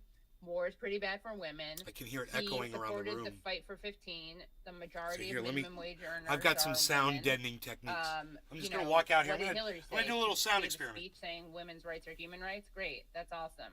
I mean, I couldn't care less. And her policies, are breaking up the banks going to end racism? No. Okay, that was the most cynical, disgusting thing because one, no one was saying breaking up the banks was going to end racism, but also you can't pretend that the housing crisis wasn't racialized. So was it going to end racism? No. What would things like breaking up banks help ameliorate some problems that disproportionately impact people of color? Yes. So far in these past 2 years, what rating would you give Biden? A plus or A plus plus? That's like when Stephen Colbert used to say. He's a real funny guy. Bush, best president or best president ever? Yeah, I mean, I think Biden sucks. I think that, like, one thing I will say about Bernie is maybe he made it easier for people to be less complacent about Biden. Now, I don't know what effect that has on the ground. I don't think we have a strong anti-war movement. But I do. Or almost any. Here we go. Yeah, right. Here we go. Really Let's talk about that. I do think that, like, I don't know. Let's talk about that. I mean, the U.S. has moved to a place where it's like endless war without declaring war. So Right. it's almost it's so, I mean, Under the radar, almost. it's like AFRICOM doesn't get any coverage, and we have 36 named operations going Right. on in Africa. From Africa. outside I looking, don't know what AFRICOM is. she's Yeah, not you like know, that. You got her it's wrong, like, bro. How can She's you have an anti-war movement when Right. most people don't know what the war is? Right, bro. it's true, She's yeah. amazing. And I'm Ukraine telling stuff, you. as you guys have covered well. I mean, it's just an Alan McLeod. Trust me, everybody, when I tell you that Katie Yeah, Halper is press amazing. colleague. Please, I mean, that is just like, that's something that's please believe extremely me. infuriating, because Do you get in arguments with family members over Ukraine? not so my parents are pretty Listen to extended this. family, yes, I do, but my parents are pretty Pro good on Israel. this stuff. My mom especially, she'll sometimes send out like mass texts to people. I'm like, why are you doing this? She sent out she's Chris Hedges, Baxter. which was great, that article he wrote early She on, agrees with which her is daughter. like, what was it, Not what I expected. basically was saying it was like unjustified, but it was predictable. He was saying it was a totally predictable and preventable war. And she sent it out to like 12 people on text. And of course, a big fight broke out. And like, you know, it's like, Mom, you can't do that. If you want to do that, at least do it on email so people don't get these, like, you know, aggressive texts. But, you know, if people cared about the lives of Ukrainians, and I think what's sad about this is that you have a combination of bad faith people who want a proxy war to continue because they want to weaken Russia and they want, you know, sales for the arms industry to do well. Just And like then you I have say, right?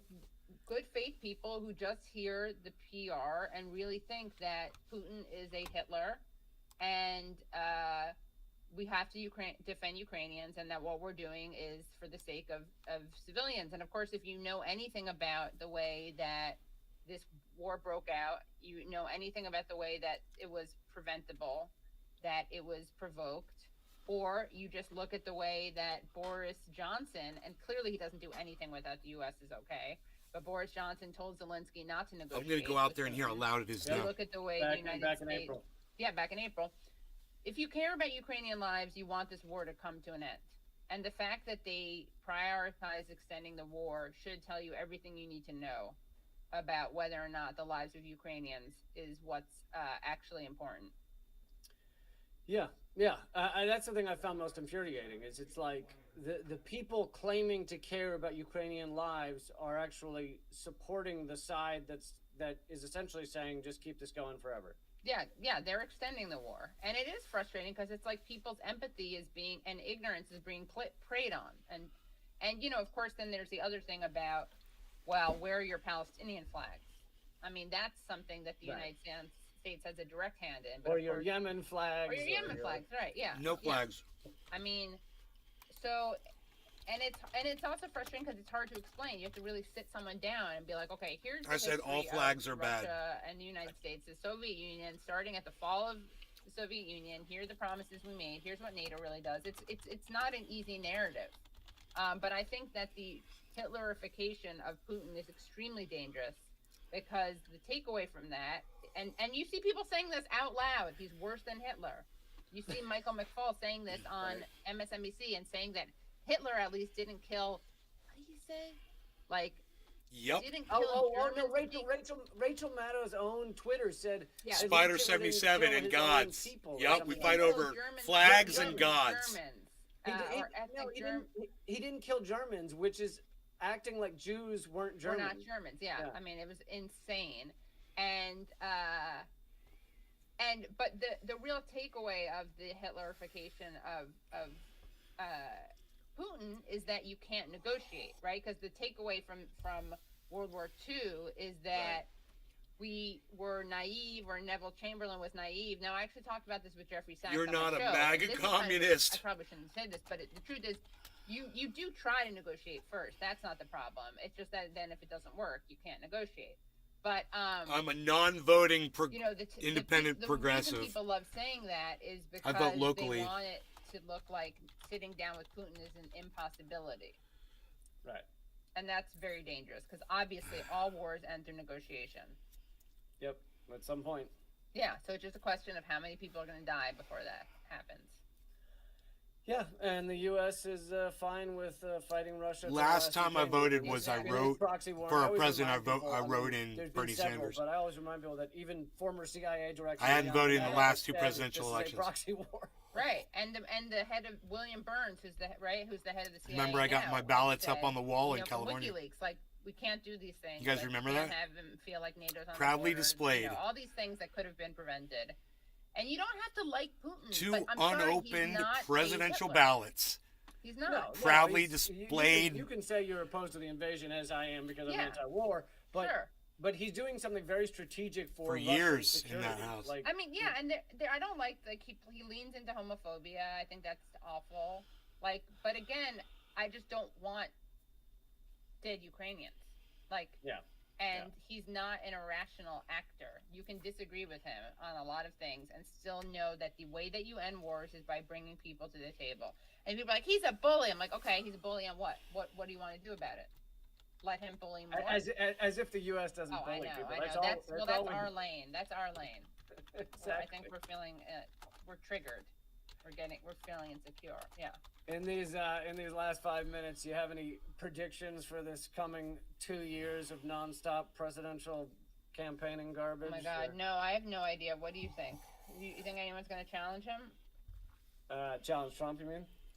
Oh, I meant Biden. Oh, Biden. I think the Democratic Party behind closed doors will decide whether he is even cognitively capable of running again. Which so far it seems like they are. How long with him? Dude, he's almost got 100 people in here. With the Trump thing, I think it's nice. Trump has some more people. I was telling everybody, man, bring people in, man. Go share this around. They have now created this space for a far more I was sharing it I'm sharing it on my social media. I shared it with y'all.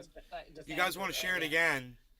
And I think whoever here's that the link is probably that beats Trump in the chat. If you guys want to share that out, the floor with Biden. Get more people there. Yeah, it's gonna be a great time. Excited for it? After this is over. Very excited. Getting very, very, very excited. Yeah. It's really so disturbing. Ridiculously.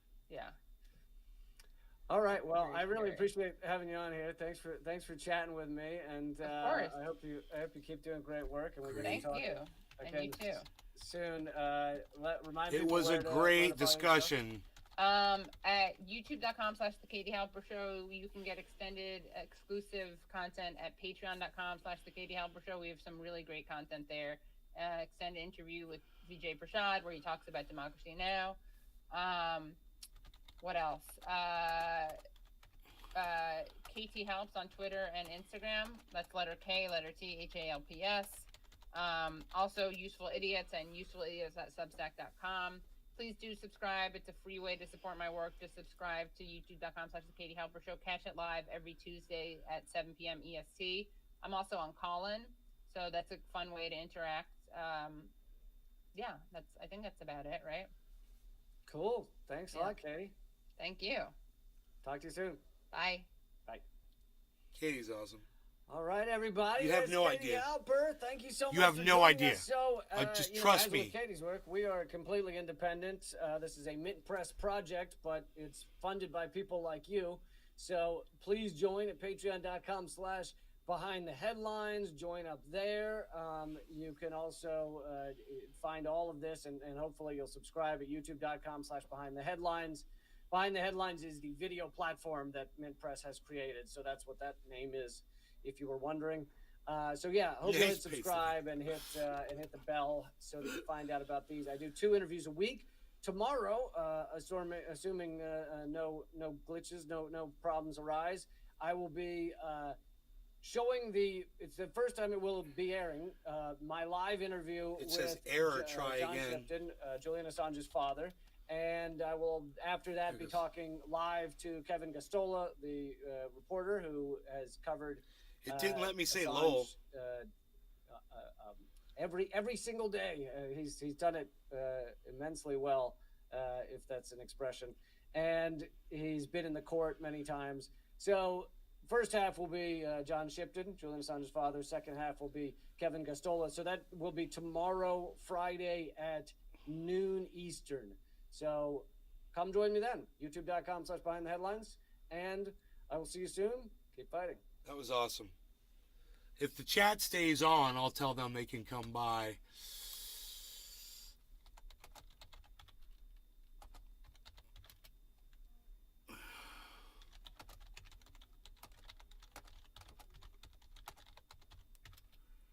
Oh. Hello, thanks for joining me for the... I said the Smoke Ring channel. Dude, as soon as I start typing, it fucking goes away, bro. It's like boom.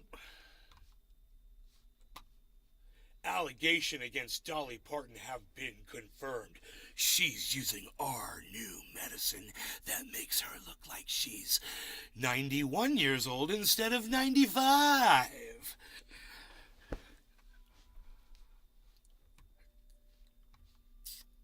Allegation against Dolly Parton have been confirmed. God. Oh, Billy, listen to what they're saying in this stupid advertisement. I refuse to click on it. I absolutely refuse, Billy. I refuse.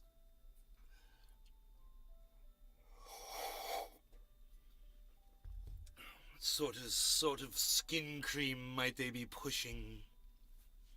Some sort of... What's that stuff called? Get rid of wrinkles for a couple of hours or whatever.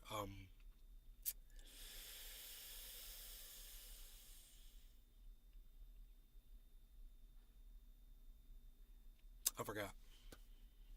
People rub it on their skin and it makes their wrinkles go away for a few hours so they can go to like a reunion and shit and feel better about themselves.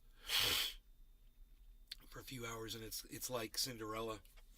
If you don't get home, if you don't get collagen. If you don't get home by midnight, then it wears off, and all of a sudden you're all wrinkly. I'm wrinkled. I'm wrinkled again.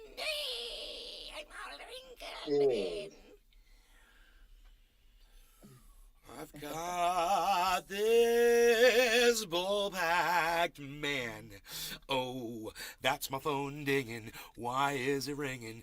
I don't know. Amazing Atheist said so. I got a notification though, and now it's time to smoke this bowl again.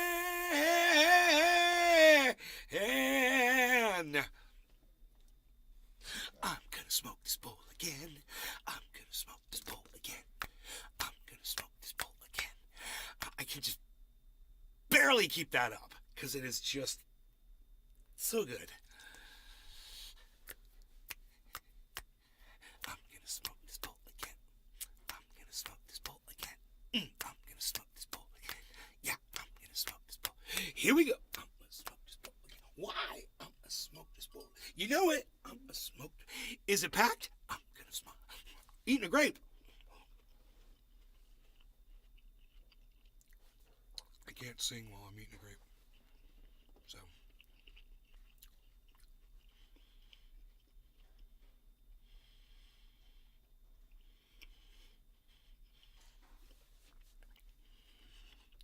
It's a big grape, obviously. With seeds. Oh, great. We all like that. I always look for that in a grape. Seeds, you know.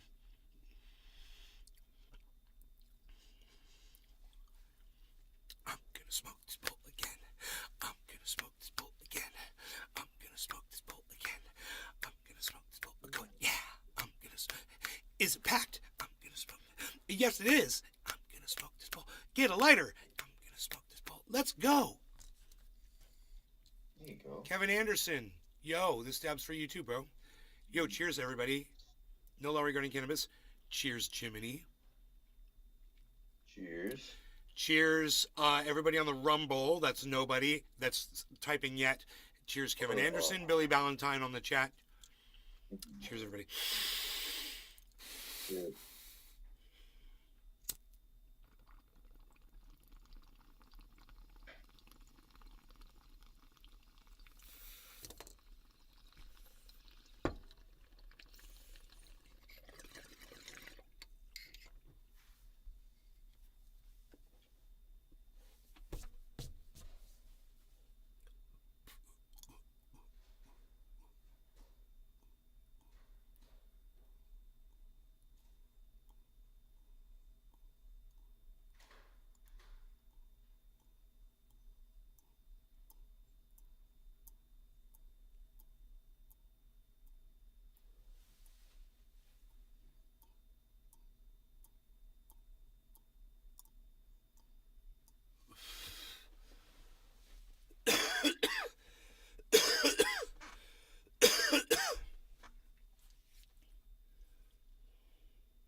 Dolly Parton has $1 million in plastic surgery done.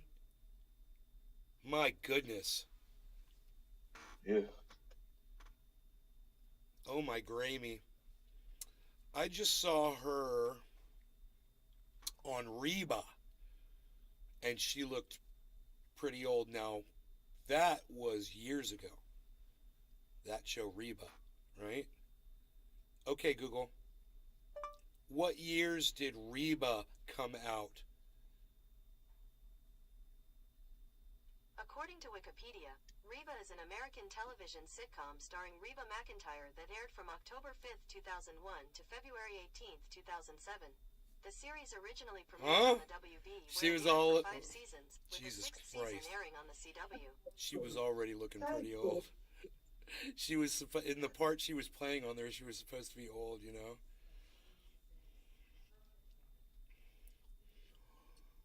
So, it's like, yeah, she definitely had some more work done in between then and now, for sure.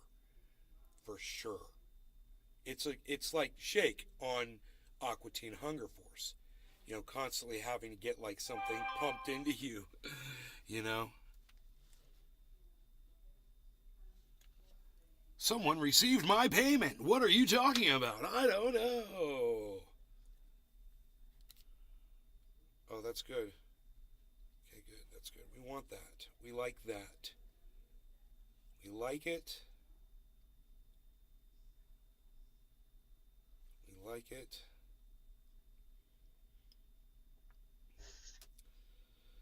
Candace Mountain.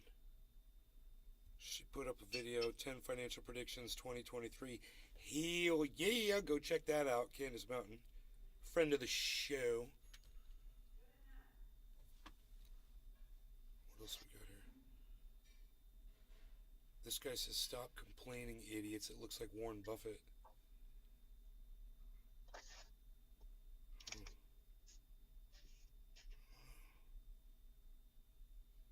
And then we said the truth about Israel will not be televised. Katie Halper and Lee Camp, we just watched that one. That was great. That was great. I'll get a link right here to my phone. Hello, everybody. Welcome to Behind the Headlines, and that is great. Okay. So it doesn't look like Bitcoin's going to do anything once again until that 1222 mark, which it's nowhere near. Ethereum's nowhere near 1222. So it was up at 1200 before, but now it's dropped $5. That's a huge drop. It's not good. So that's where the crypto is right now.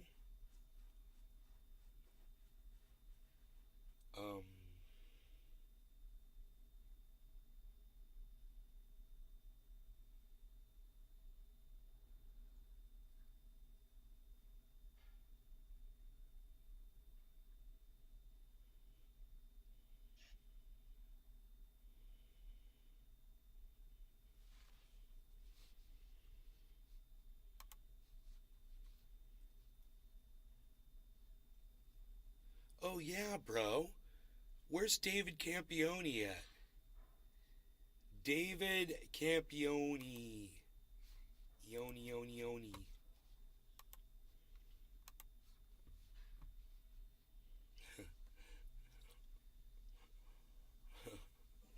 That's some fucking Jedi. Dude, watch this shit. This is some Jedi shit, bro. Does it go big? Does it go big screen?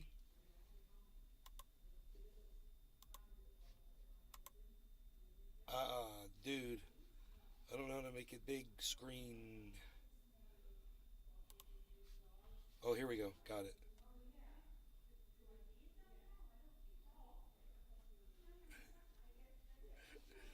And I thought he had a whole video. Okay, it's one meme. Here it is. Let me get it up on screen for you.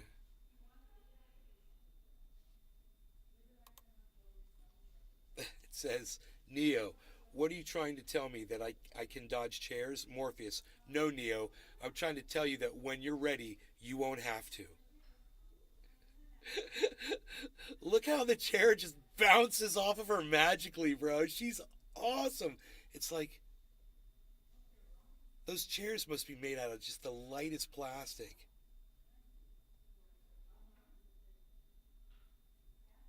That is great watching that over. Let me make that bigger for you guys. Here, I got this. Hold on.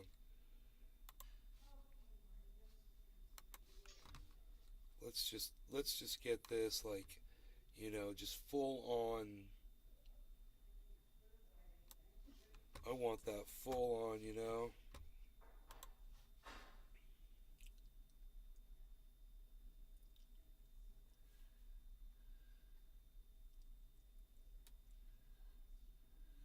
God, she's a badass, dude. She wants to fight, bro. She's like, get your throat, your shit. I'm ready to frickin'. She threw hands at that girl, bro. You should have seen her. She dominated that girl. She got her over the counter, stood up on top of her, and started wailing on her. It was fucking amazing. I know, bro. It's awesome.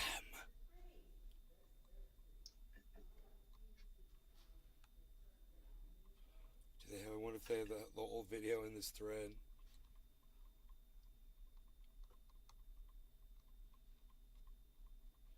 Bunch of references.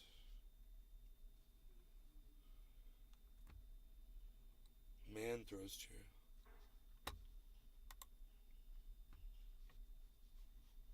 Oh, that's a picture. It's so funny. There's so many posts here, man. So many posts. Anyway, we've been live for quite some time. I love you guys. Thanks for watching, and we'll see you guys later today. Sorry the show was so late. Okay. Yesterday I turned off the show and somebody said, are you gonna kill? You gonna kill some zombies? It was like, you know, I thought about it after. I was like, yeah, I could kill some zombies or something, you know, play you a song on my guitar. You know, I don't know. But you know me, I like to go outside with the dog after a show. Go take care of him and stuff, so. You could tell she's thrown hands. Bro, you could tell she has thrown hands and won many fights. That girl is a fighter, bro. She was a badass. She wasn't taking nothing from nobody. She was willing to take on the whole group all by herself. You know, and her whole crew just ran off and let her defend herself. Did you see them all cowering off to the side?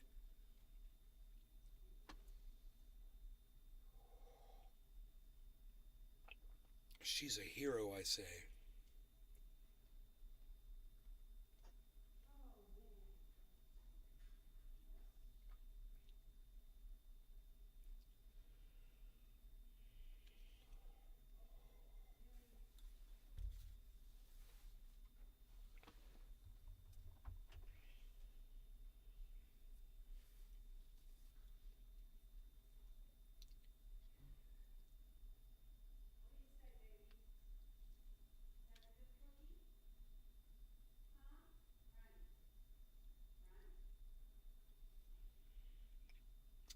guys are awesome.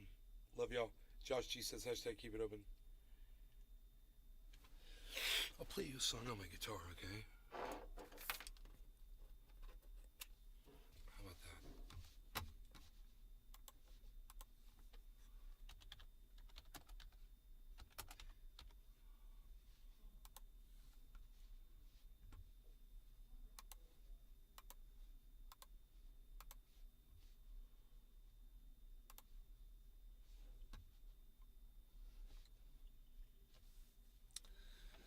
Let's see. Let's see what we can do here. I don't know what sound I have on.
Whatsoever I feared has come to life, and whatsoever I thought became my life. Just when every day seemed to greet me with a smile, sunspots faded. Now I'm doing time. Now I'm doing time. 'Cause fell on black days. Fell on black days.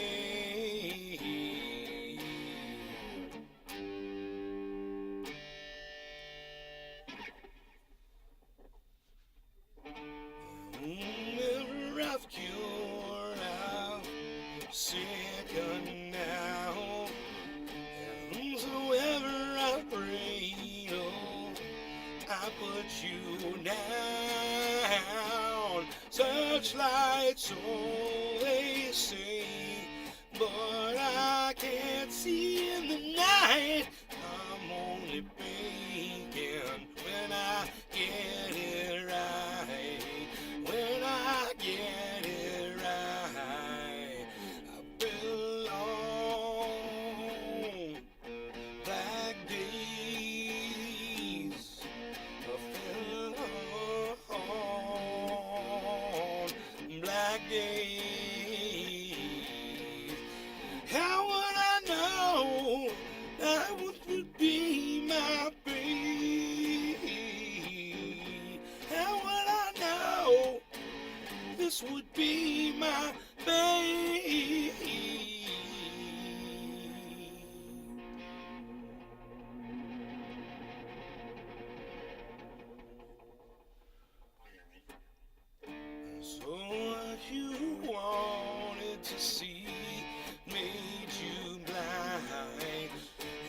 what you wanted to be yours, just made it mine. So don't you lock up something that you wanted to see fly. Hands awful shaking, no, not dying, no, not dying. I sure don't mind a change. I fell on black days. I fell on black days.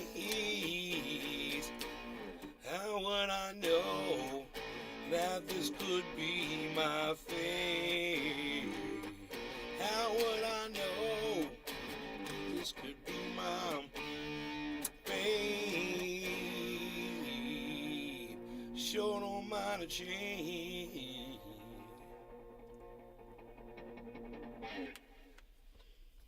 I'll play you a song. It's not an easy one, man. I mean, it's the same thing on the guitar to play, but it's hard to sing that bitch. Holy shit. While you're playing it. It's challenging. Quite challenging. Anyway, I hope you guys liked that. You know, let me know in the chat if you liked it. And that'd be nice to hear from you guys if there's anybody in the chat. Is there anybody in the chat? No. Oh, Edwin Sparks loved it. 420. Thank you, Edwin. Someone loved it. Yes. Thank you. Very nice, sir. Thank you, Josh G. Billy Bark Thornton. Oh. You guys liked it?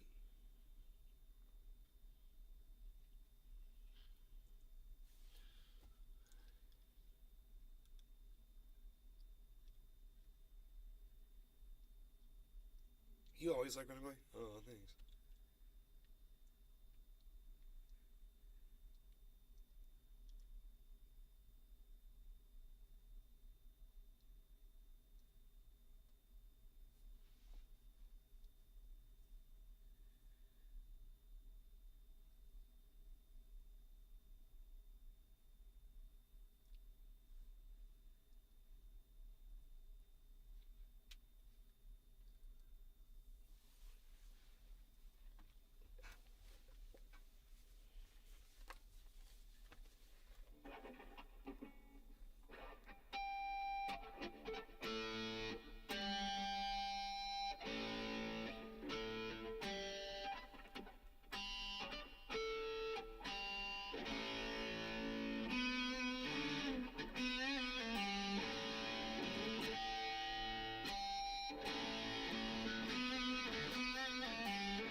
So she said, have I got a little story for you? Yeah. What she thought was your daddy, nothing but a fool.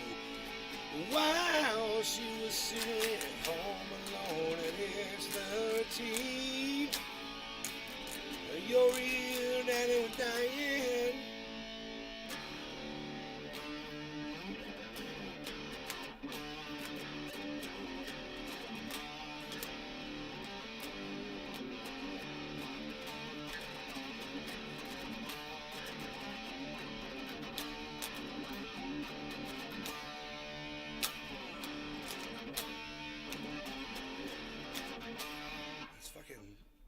That's even flow in drop D. That's pretty cool.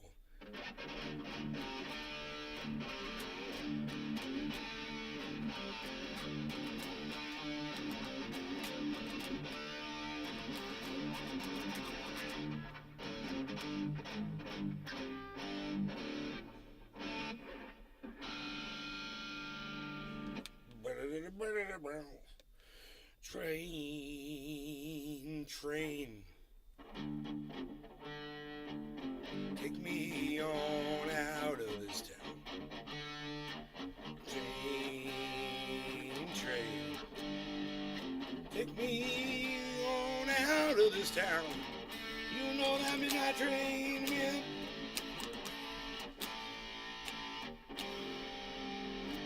You know it ain't slowing down.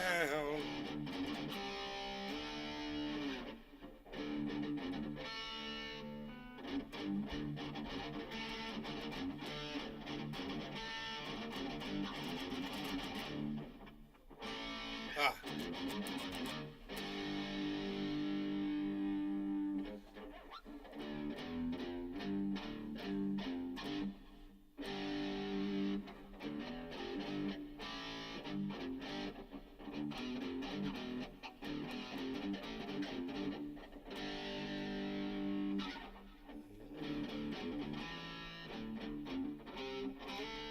Man, what was that song that I was watching on?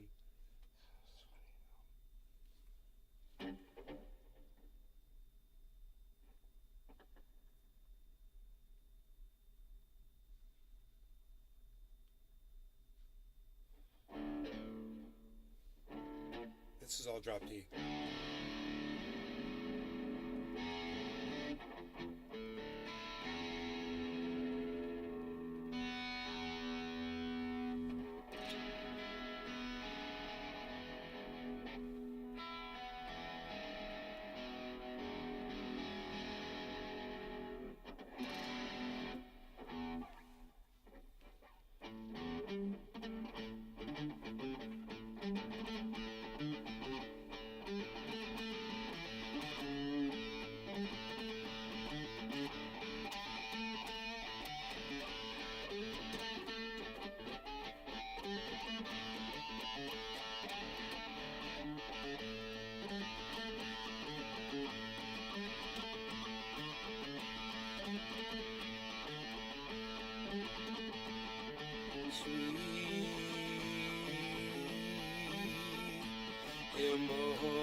Sweet emotion. Talk about things that nobody cares. Wearing out things that nobody wears. Calling out a name, but I gotta make clear. Can't say, baby, where I'll be in a year.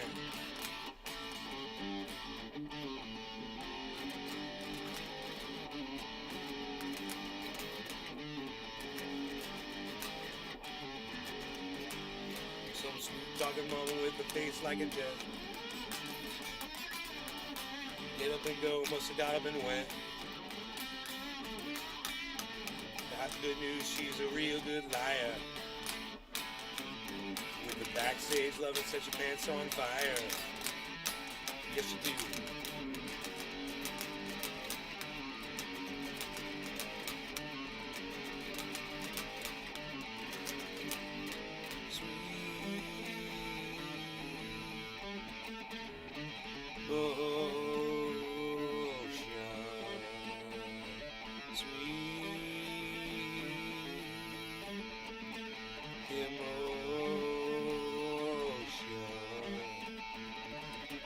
Uptown in a police car. Your daddy said you took it just a little too far.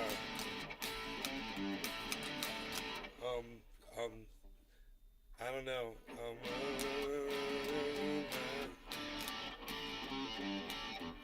That one part.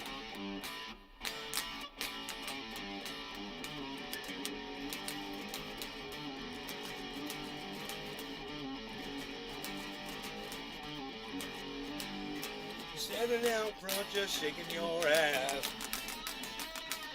Said you didn't kiss my glass. can't remember any of these words.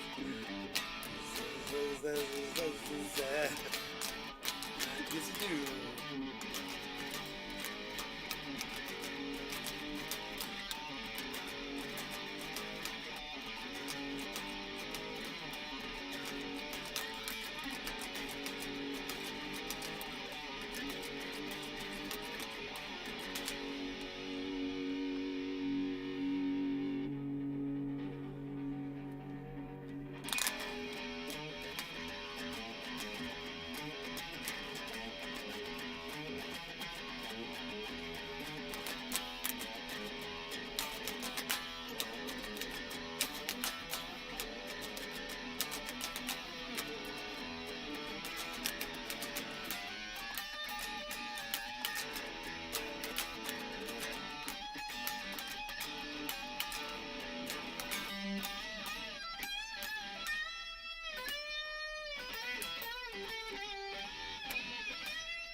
I played Aerosmith.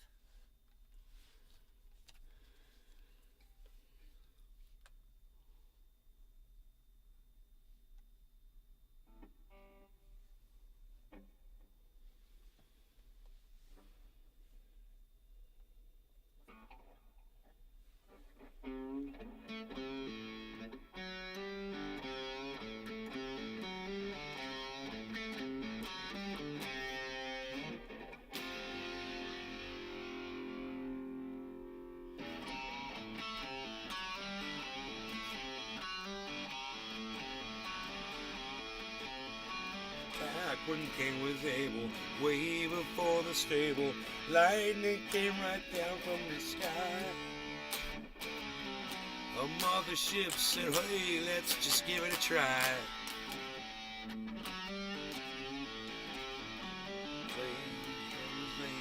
Conscience was created and went down from the sky.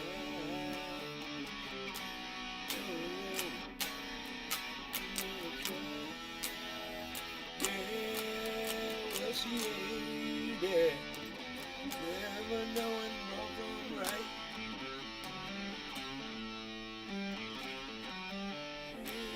Yeah, never knowing wrong from right. Right, yeah.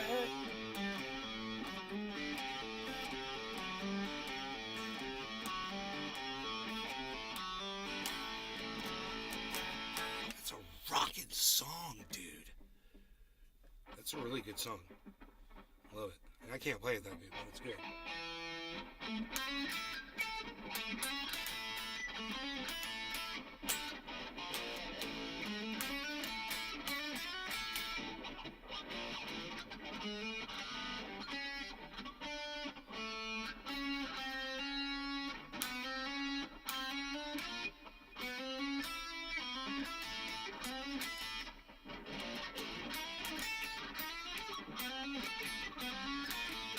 Why is that so hard for me to play?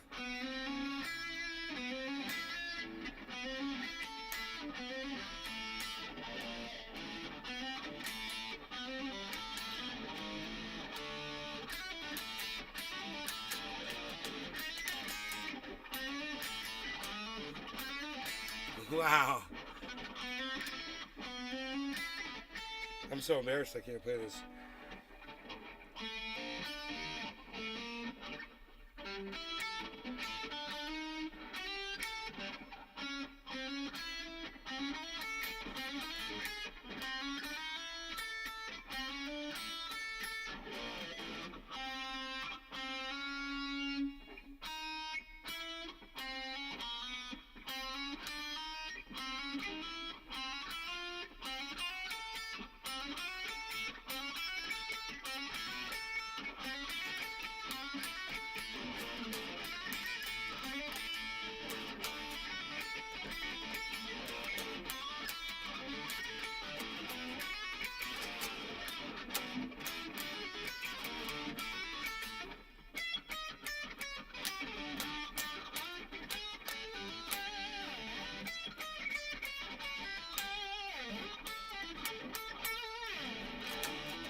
I'm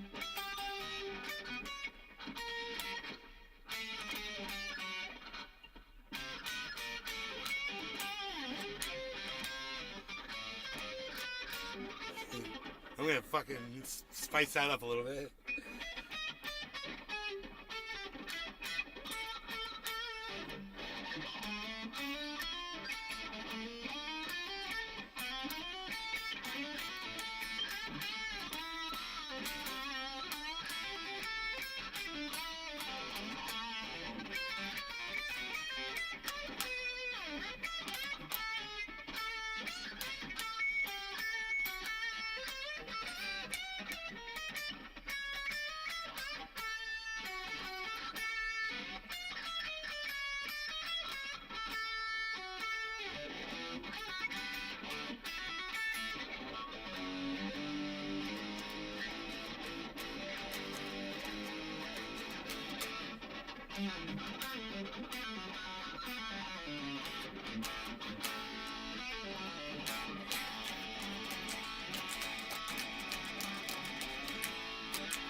Terrible, dude.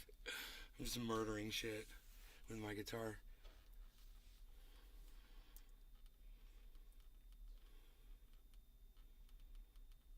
No, this doesn't pay me because I'm awful. You're right.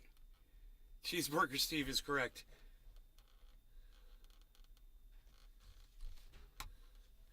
Steven Tyler doesn't even know what he said.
Okay, I'm done. You guys, thanks for watching.